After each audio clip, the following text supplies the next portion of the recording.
সুপ্রিয় viewers, HSC ইতিহাস ক্লাসে তোমাদের সুস্বাগতম। আজকের ভিডিওতে আমি তোমাদের ইতিহাস প্রথম পত্রের তৃতীয় অধ্যায় থেকে একটি খুবই গুরুত্বপূর্ণ প্রশ্ন সমাধান করব। এটি অনুধাবনমূলক প্রশ্নে অনেক বেশি আসে। প্রশ্নটি হলো, খেলাফত আন্দোলন কি? এটি Dhaka board 18, Jessore board 18, Sylhet board 18 ও দিনাজপুর বোর্ড 18-তে এসেছিল। এখন আমরা উত্তরে চলে যাচ্ছি। উত্তর: মুসলিম জাহানের খোলাফায়ে রাশেদিন থেকে খেলাফত নামের উৎপত্তি ঘটে।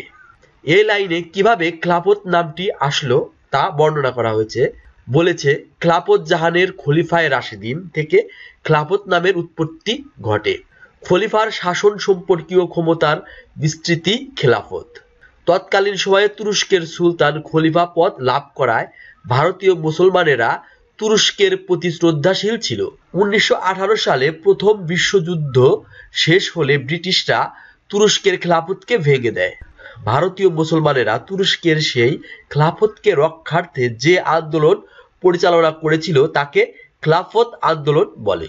তুরস্কের শাসক কামাল আতাতুর্ক কর্তৃক খেলাফত ব্যবস্থার অবসান করলে ভারতের মুসলমানদের খেলাফত আন্দোলন ব্যর্থ হয়। সুপ্রিয় ভিউয়ার্স, ভিডিওটি দেখে যদি তোমাদের একটু হলেও উপকার হয়ে থাকে তাহলে বলবো প্লিজ প্লিজ প্লিজ চ্যানেলটি সাবস্ক্রাইব করো এবং এরকম আরো ভিডিও পেতে পাশে থাকা বেল বাটনটি ক্লিক করো।